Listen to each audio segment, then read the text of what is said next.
నమస్కారం వార్తలకు స్వాగతం. ముందుగా ముఖ్యాంశాలు.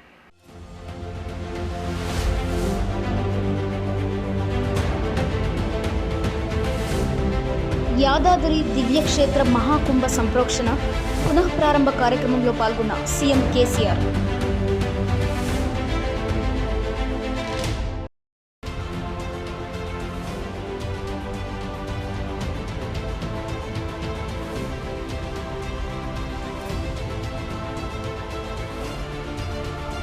కేంద్ర ప్రభుత్వం కార్మిక ప్రజా వ్యతిరేక విధానాలకు పాల్పడుతూ బడా పారిశ్రామికవేత్తలకు కొమ్ము కాస్తుండడం సిగ్గుచేటని ధ్వజమెత్తిన పటాన్చెరు ఎమ్మెల్యే గూడెం మహిపాల్ రెడ్డి.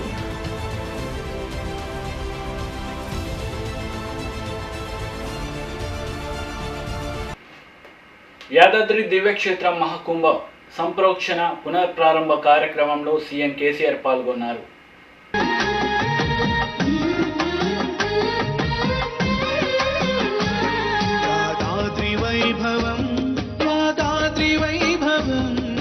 కృష్ణశిలాకృతుల నారసింహ క్షేత్రము కృతాంతకృత శ్రీలక్ష్మీ నారసింహము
కేంద్ర ప్రభుత్వం కార్మిక ప్రజా వ్యతిరేక విధానాలకు పాల్పడుతూ బడా పారిశ్రామికవేత్తలకు కొమ్ము కాస్తుండడం సిగ్గుచేటని పటాన్చెరు ఎమ్మెల్యే గూడెం మహిపాల్ రెడ్డి ధ్వజమెత్తారు.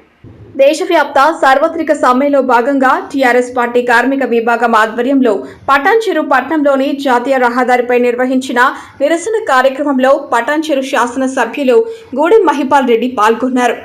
ఈ సందర్భంగా జాతీయ రహదారిపై రాస్తా రోకో నిర్వహించారు. కేంద్ర ప్రభుత్వం కార్పొరేట్ సంస్థలకు తొత్తులుగా మారి ప్రభుత్వ రంగ సంస్థలను పూర్తిగా నిర్వీర్యం చేస్తోందని ఆయన ఆగ్రహం వ్యక్తం చేశారు.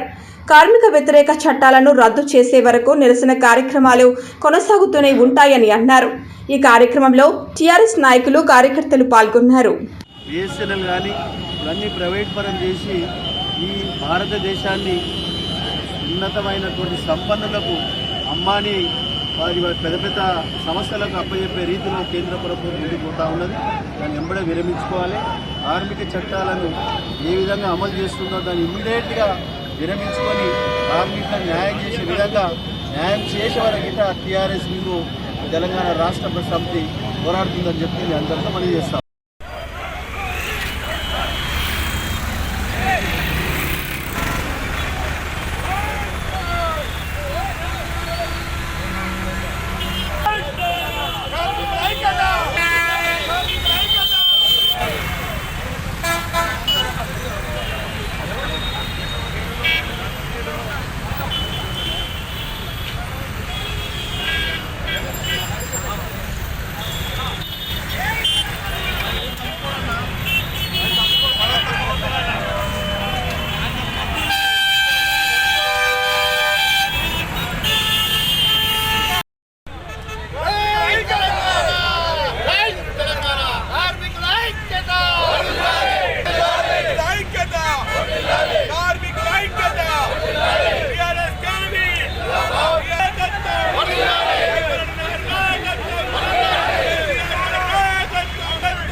వ్యతిరేక చట్టాలు వెనక్కి తీసుకోవాలి. కార్మిక వ్యతిరేక చట్టాలు కార్మిక వ్యతిరేక చట్టాలు వెంటనే కార్మిక వ్యతిరేక చట్టాలు వెంటనే కార్మికుల ఐక్యత కార్మికుల ఐక్యత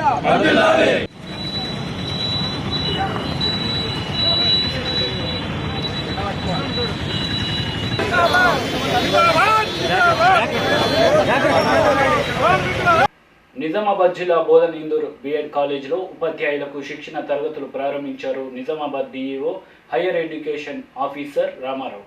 తెలంగాణ ప్రభుత్వం వచ్చే ఏడాది నుంచి అన్ని గవర్నమెంట్ స్కూళ్లలో తెలుగు మీడియం నుంచి ఇంగ్లీష్ మీడియం ప్రారంభిస్తున్నామన్నారు.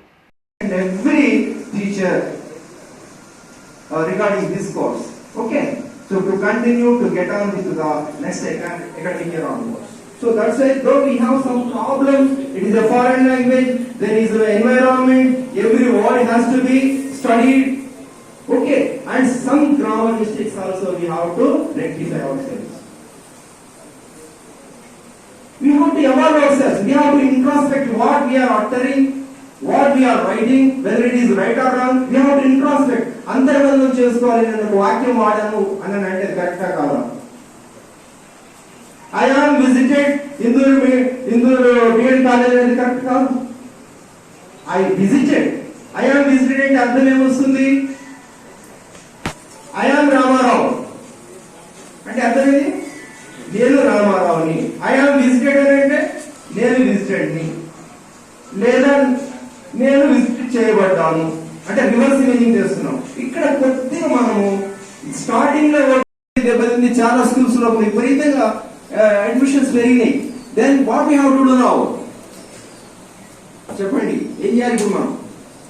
ఆ పిల్లల్ని కాపాడుకుందామా లేకపోతే మళ్ళా బయటికి పంపిద్దామా? Yes, we have to retain them. That is called retention. All NEPs, some goals are there. Enrollment first goal. The second one is play-away method, quality education. So that's why the third goal is quality, and the fourth goal is gender equity. We have to encourage the girl children to get the admissions in our schools. If any dropouts are there, economically poor background families are there, that we created according to compulsory primary education. That is the aim of the 1986 NEP, or this one also. Okay, that is a common thing even in the Kothari Commission also. So that we are introducing the English medium from next year onwards. The government has taken the decision. So every teacher that we are appointed under Telugu medium criteria. We have a lot of content in your minds regarding your disciplines. Every teacher is కాపాడు తీసేసి బేగులు మొత్తం cut చేస్తాడు. బేగులు ఒకటి కమ్ముతాడు, మెదడు ఒకటి కమ్ముతాడు, కాళ్ళు ఒకటి కమ్ముతాడు, తలకాయ ఒకటి కమ్ముతాడు, నీకు మటన్ కావాలంటే మటన్ అమ్ముతాడు, బోన్లెస్ మటన్ కావాలంటే బోన్లెస్ మటన్ అమ్ముతాడు, అన్ని అమ్ముతాడు అని బుచ్చరంట, కట్టికేవాడు అంట. ఓకే, ఆ విధంగా ఉండాలి. ఇంగ్లీష్ లాంగ్వేజ్ నేర్చుకోవాలి అని అంటాడు poet. If you want to learn A foreign language, you have to butcher that language. మనం ఫస్ట్ లో అంతే చేసుకోవాలి. ఏ లాంగ్వేజ్ అయినా ఘోరంగా ఉంటుంది ఆ లాంగ్వేజ్. కానీ ఆ లాంగ్వేజ్ అట్లే కంటిన్యూ చేస్తావా నువ్వు చివరిదాకా? చేస్తావా? చేయకూడదు, రిఫైన్ చేసుకోవాలి.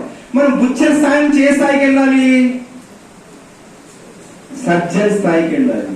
చిన్న బ్లాక్ వచ్చిన బ్లాక్ ని తొలగించాలి, గుండెని పనిచేయించగలిగేటట్టుగా. చిన్న గాయమైనా దాన్ని క్లీన్ చేసి వాటికి మళ్ళా మందు పూసి వాడిని మంచివాడిగా తయారు చేయాలి. ఎర్రర్స్ మొత్తం రెక్టిఫై చేసి ప్రాణాన్ని నిలబెట్టే డాక్టర్ గా మారాలి. ఏ లెవెల్ నుంచి? బుచ్చర్ స్థాయి నుంచి సర్జన్ స్థాయికి వెళ్ళడమే ఈ లెర్నింగ్ ప్రాసెస్. అది ఎనీ లాంగ్వేజ్, ఎనీథింగ్. అంతేగా నేను బుచ్చర్ స్థాయిలోనే ఉంటాను అని అంటే you will be disregarded, you will be eliminated from the scenario. నేను ఒక సినిమా చూశాను, షోరూమ్ బాబు, చాలా వస్తారు కంపల్సరీ. ఒకవేళ మా దగ్గర ప్రైవేట్ స్కూల్స్ లో బాగున్నా బాగాలేకపోయినా అలా స్టేటస్ కోసం అన్నా కూడా ప్రైవేట్ స్కూల్స్ పంపిస్తారు వాళ్ళు. ఎవరైతే బడుగు మనం చూస్తా ఉన్నాం, చాలా మంది పేద విద్యార్థులు మన స్కూల్స్కి వస్తున్నారు. ప్రభుత్వం కూడా రెసిడెన్షియల్ స్కూల్స్ ఎన్నో ఏర్పరుస్తుంది. కానీ చెప్పినట్టు మన మాతృభాష చాలా ఇంపార్టెంట్. మాతృభాష బాగా వస్తే వాడు కంపల్సరీ బాగుపడతాడు. ఇవాళ మాకు ఇంగ్లీష్ లేదు, ఏం లేదు. మేము స్కూల్స్ పెట్టాం, కాలేజీ పెట్టాం, టెక్నికల్ కాలేజీలు పెట్టాం, అన్నీ పెట్టాము, నడుపుతున్నాం. మనం చేయగలమని మనం ఎక్కడైతే మీరు ఏదైతే స్కూల్స్ లో పనిచేస్తున్నారో ఆ విద్యార్థులకి స్లోగా చెప్తే ఆ పేద విద్యార్థులు మనలాగా ఈ రోజు మనం చిన్న కుటుంబాలు తెచ్చిన వాళ్ళమే, వాళ్ళు కూడా ఆ కుటుంబాల నుంచి పైకి రావాలి. కాబట్టి ప్రభుత్వం ఏదైతే ఈ కోట్లు ఖర్చు పెట్టి చేస్తుందో దాన్ని ప్రభుత్వ ఉద్యోగులందరూ కూడా సద్వినియోగం చేసుకుని ఆ విద్యార్థులకి న్యాయం జరగాలని కోరుకుంటున్నాను. అయితే సారన్నట్టు ఇంగ్లీషు తొందరగా రాదు. సార్ ఇందాక ఉదాహరణ చెప్పారు అల్లూరు రామరాజు గారి, నిజమే కరెక్ట్. అది కూడా అట్లా నేర్చుకుంటూ వస్తేనే మనం వస్తుంది. కాబట్టి ఇప్పటికిప్పుడు ఈ రోజు చాలా మంది 30 years, 35 years, 40 years సర్వీస్ చేసే టీచర్లు ఉంటారు ఇక్కడ. వాళ్ళకి ఈ రోజు వాళ్ళు రావడే కాదు. కాబట్టి నాగేశ్ సార్ కూడా స్లోగా నేర్పాలి. నాగేశ్ సార్ గారు అంటే కూడా ప్రైవేట్ స్కూల్స్ లో చాలా భయపడతాడు. స్ట్రిక్ట్ గా ఉంటాడు, కరెక్ట్ మాట్లాడతాడు, ఎక్కడ దారి తప్పడు. కాబట్టి సార్ కూడా అట్లా ఉన్నబట్టే, ఎందుకంటే నాకు కూడా ఈ బీఈడీ కాలేజీలో ఫస్ట్ స్టార్టింగ్ లెక్చరర్ సారే ఇక్కడ. ఈ రోజు ఇన్స్టిట్యూషన్స్ అప్పుడు Nagesh sir, Ramohan sir 5-6 lecturers దీన్ని కట్టుబడి బ్రహ్మాండంగా టీచర్ ట్రైనింగ్ ఇచ్చారు. ఇక్కడ ఆశ ఇక్కడ నేర్చుకుంది, అది కూడా తెలిసి ఎట్లుండేది, స్ట్రిక్ట్ ఉండేది బీఈడీ కాలేజీ. కానీ ఈ రోజు వచ్చేసరికి రాను బలహీన పడిపోయి 120 సీట్లు ఉంటే 60 మంది క్లాసులకు వస్తున్నారు. తర్వాత వెళ్ళి ఇంగ్లీష్ ఏం చెప్తారు, తెలుగు ఏం చెప్తారు, టీచర్ అర్థమే కానీ చాలా కష్టం. కాబట్టి మీరు కూడా ప్రోత్సహించండి. ప్రభుత్వ ఉద్యోగం రావడం అంటేనే చాలా గొప్పతనం. ఎందుకంటే ఎన్నో మెట్లకి ఎన్నో టెస్టులు రాస్తేనే మీరు జాబ్లు వస్తాయి. కాబట్టి మీ మేధాశక్తిని ఉపయోగించి ప్రైవేట్ స్కూల్, గవర్నమెంట్ స్కూల్స్ లో పేద విద్యార్థులకి ఇంట్లో ఒక కళ చూడాలని కోరుకుంటూ నాకు అవకాశం ఇచ్చిన సార్లందరికీ కూడా నమస్కరిస్తూ, ఉపాధ్యాయులందరికీ కూడా నమస్కరిస్తూ ముగిస్తున్నాను. జై హింద్. నిజామాబాద్ జిల్లా ఎడపల్లి మండలం పోచారం గ్రామంలో 91వ భగత్ సింగ్ వర్ధంతిని ఐఎఫ్టియు పీడీఎస్ ఆధ్వర్యంలో ఘనంగా నిర్వహించారు. ఈ సందర్భంగా మల్లేష్ మాట్లాడుతూ బ్రిటిష్ సామ్రాజ్యవాదుల నుండి, భారతదేశ దాస్య శృంఖలాల నుండి విడిపించడానికి జాతీయోద్యమంలో సింగ్ తన తోటి మిత్రులు రాజగురు సుఖదేవులతో కలిసి ఉద్యమాన్ని కొనసాగించాలని తెలిపారు. ఇంక్లాబ్ జిందాబాద్, ఇంక్లాబ్ జిందాబాద్, ఇంక్లాబ్ జిందాబాద్, ఇంక్లాబ్ జిందాబాద్, ఇంక్లాబ్ జిందాబాద్, ఇంక్లాబ్ జిందాబాద్. జాతీయోద్యమ నాయకుడు భగత్ సింగ్ జాతీయోద్యమ నాయకుడు భగత్ సింగ్ జాతీయోద్యమ నాయకుడు భగత్ సింగ్ జాతీయోద్యమ నాయకుడు భగత్ సింగ్. సరే మిత్రులారా, అది కడిగేసి మళ్ళీ. కామారెడ్డి జిల్లాలో ఘోర రోడ్డు ప్రమాదం సంభవించింది. కారు ఆర్టీసీ బస్సు ఢీకొనడంతో 5 అక్కడికక్కడే మృతి చెందారు. సిరిసిల్ల వైపు నుంచి కామారెడ్డి వైపు వస్తున్న కారు నుజ్జునుజ్జయి కారులో ప్రయాణిస్తున్న 6 వ్యక్తులు, 5 మృతి, మరొకరి పరిస్థితి విషమంగా ఉంది.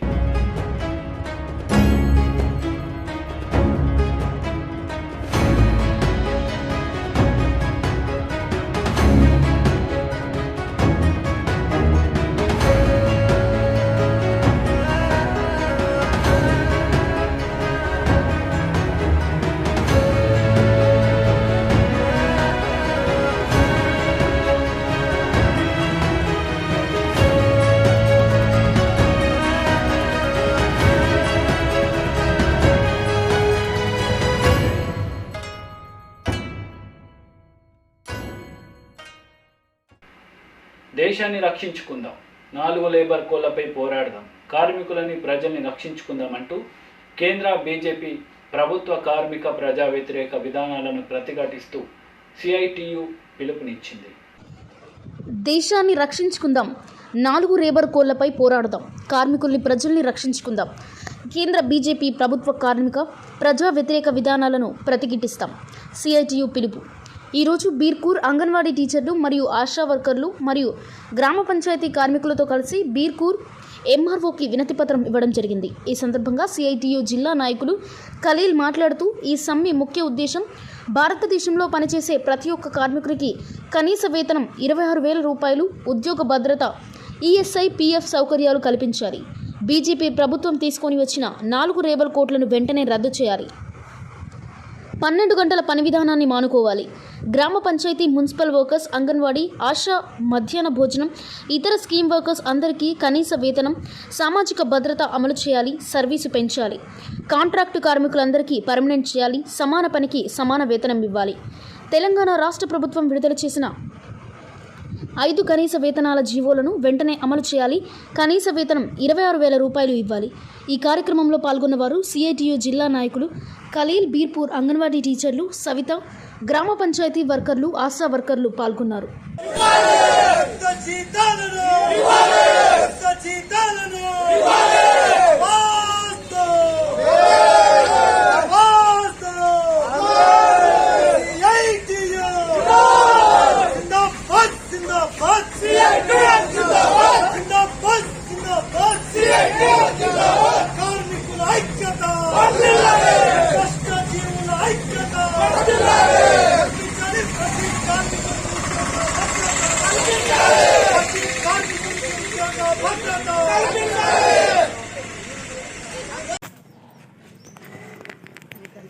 ఆ మోరీలో దిగి అది తీయాలంటేనే ఒక రకంగా ఫీల్ అవుతాం. అలాంటి వర్కర్కు 8,500 రూపాయలు జీతం ఇస్తారు. ఆ 8,500లో వానికి 2 పిల్లలు, ఒక భార్య, వాళ్ళ అమ్మ, నాన్న, కుటుంబం నడుస్తుందా? మీరు చూడొచ్చు. కానీ నేను గవర్నమెంట్ ఎంప్లాయీకి వ్యతిరేకించవచ్చిన, కానీ ఒక గవర్నమెంట్ ఎంప్లాయీ డిగ్రీ చదివిన తర్వాత టీటీసీ రాసిన, ఫలానా రాసిన, గవర్నమెంట్ ఉద్యోగం వచ్చిన వాడు పొద్దున 9:30కి స్కూల్కి వెళ్ళి పిల్లలకు ఒక బోర్డు మీద రాస్తాడు, రాయన నా కొడుకులారా అంటాడు. ఇంకో చైర్ మీద కాలు పెట్టి ప్రశాంతంగా నిద్రపోతాడు. ఆ పిల్లలు రాస్తారు. నెల తర్వాత 45,000-50,000 జీతం లేపుతాడు. వాళ్ళకన్నా గొడ్డు చాకి డబల్ ఎక్కువ చేస్తున్నాం మనం. మనకెంత ఉండాలి జీతం? మీరు నమ్మకపోవచ్చు. ఒకప్పుడు అంగన్వాడీలో 150 రూపాయల నుంచి పనిచేసారు. ఆశా వర్కర్లు చేసిర్రు. గ్రామ పంచాయతీ వర్కర్లు 30 రూపాయల నుంచి చేసిర్రు. సీనియర్లు ఇంకా పర్మనెంట్ కాలేదు. కానీ వేరే వాళ్ళకు 80,000, 70,000, 1,00,000 రూపాయలు జీతాలు ఉన్నాయి. ఎన్నికల్లో బీజేపీ ప్రభుత్వం రాగానే ప్రతి కార్మికునికి 20,000 మేము ఇస్తాం, మీరు ఇచ్చినా ఎవరిచ్చినా ఇవ్వకున్నా మేము కేంద్రం నుంచి అమలు చేస్తాం అంటారు. చేశారా? లేదు. మీరు నమ్ముతారో నమ్మరో, సిఐటి యూనియన్ ద్వారానే ఆశా వర్కర్లు అంటే ఏంది తెలిసింది. సిఐటి యూనియన్తోనే అంగన్వాడీ అంటే తెలిసింది. సిఐటి యూనియన్తోనే గ్రామ పంచాయతీ వర్కర్లు అంటే తెలిసింది. వాస్తవంగా మీరు నమ్ముతారో నమ్మరో, నేను సిఐటిలో పనిచేసేటప్పుడు ఆశా వర్కర్లు అంటే నాకే తెలియదు. గ్రామాలలో ఆశా వర్కర్ అంటే తెలియదు.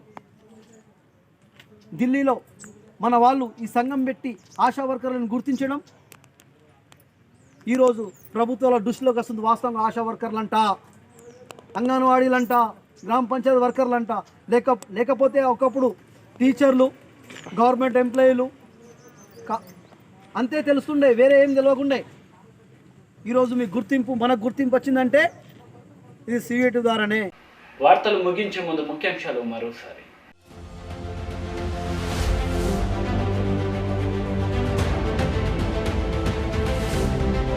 యాదాద్రి దివ్యక్షేత్ర మహాకుంభ సంప్రోక్షణ పునఃప్రారంభ కార్యక్రమంలో పాల్గొన్న సీఎం కేసీఆర్.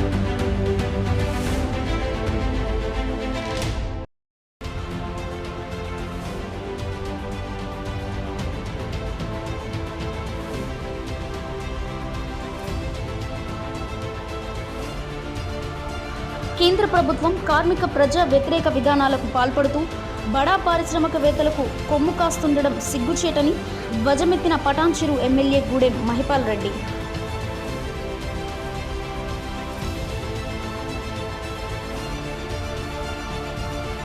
ఈ వార్తలు ఇంతట్లో సమాప్తం. తిరిగి ప్రసారమయ్యే వార్తల్లో మళ్ళీ కలుద్దాం. అంతవరకు సెలవు. నమస్తే.